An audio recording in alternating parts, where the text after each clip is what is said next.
Ассаламу алейкум, атпай жұртым, кемеңгер қырғыз елім, ыйық болған азым екенім. Мен өзіңіздер білгендей, ошо соц тармақтардан ақылды болып, ақыл үйретіп, әрбір болып атқан нәрселерге өз пікірімді таштабай, сабырдуулықты сақтап, қолымнан келішінше уақыт беріп күтіп келген болчумун. Чектен ашты, чектен. Но мен саяси айдынға 2021 жылы президенттік шайлоого катышып, ошого талапкер болуп, ошону менен келип, бирок шайлоодон Жапаровдун колдоочулары шайлоо добуш бергендердин 70тен ашык пайызыны алгандыгы үчүн ошолордун добушун урматыга саясаттын этикасын сактап убакыт берейле деп күткөн болчумун. Бирок чектен ашты. Мен бүгүн бул мамлекеттик кызматкер деген тонду жамынып алып, бандиттик кылган кылык жоруктарды айтып өтпөсөм кеч болор. 2023 жылдын 27 декабрында кечке маал мени ГКМБнын сотрудниктерим деп чакырып, барган жеримден машинага кыйнап салышып, каршылык көрсөткөнүмө карабастан бандиттерче уурдашып, 8 күн камап белгисиз жерде.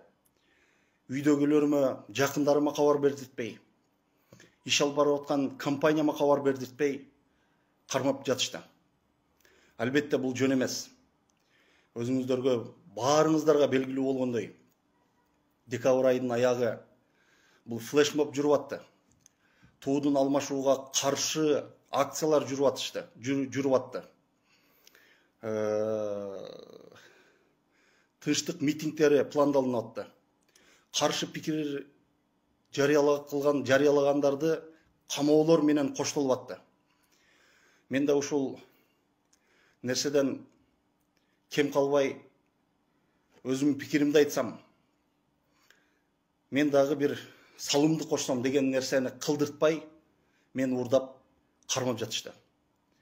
Албетте учурдан пайдаланып, бул кыргыздын туусуну алмаштырууга, кыргыздын желегин желбиреткен, туусуну көтөргөн кыргыздын жараны катары алмаштырууга дагы, өзгөчөлүк киргизгенге дагы каршымын. Мен Кыргызстандын 5 облусуга желекти желбиретип, туу көтөргөн тууларымды гана тааныймын. Себеби бул тууну, бул гербти, бул гимди Кыргыздын легендарный парламенти, депутаттары, Залкар, Керемет, Кыргыздын тарыхый адамдары, Казат Ахматов, Абсамат Масалиев, Медеткан Шеримкулов, Болот Шамшиев, Төлөгөн Касымбеков деген залкар адамдар кабыл алып, өзүнөрүнөн кийинки биздин муунга берген тууну алмаштырууга албетте мен да каршымын. Эми буну менен эле коштолуп калбай, кармап, бандиттерче камап отуруп, ар кандай нерселер менен коркутушту. Компанияңа кол салабыз, компанияңдын бүтүн болгон нерселеринге арест коебуз, жакындарыңа залакаң тийип калышы мүмкүн деп ар кандай нерсе менен коркутуп көрүштү. Бирок өзүңүздөргө белгилүү болгондой, ноябрь айында дагы мага жабылгыс, илешкис иштерди токуп отуруп камап да көрүштү. 52 миллион төктүрүп, 52 миллион төктүргөн ас келгенсип, анын үстүгө сол чөнтөккө 100 миллион бересиң деп араң чыгарышты. Эми өзүңүздөр да билип, угуп, көрүп аткандай, канчалаган биздин коллегалар, кесиптештер, куруучулар канчасы камалып, төгүп, кусуп чыгышты. Албетте интернет айдыңында айтылған суммалардың 3 есесін беришти. Бұл айдан ачык нерсе. Эми ушул менен эле калбастан инвест климат деп, инвестиция тартуу деп, кайдагы инвестиция?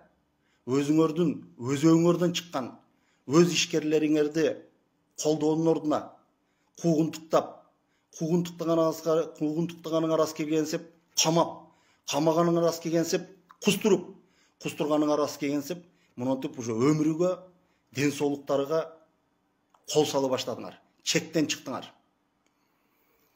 Мен өзү мындай дагы эмоционалдык билдирүү жасап, өтө эмоционалдуу дагы адам эмес болчумун. Бирок ар бир кылынып аткан иштер, мыйзамсыз иштер, тескери иштер албетте адамды дагы эмоциясынан чыгарбай койбойт экен.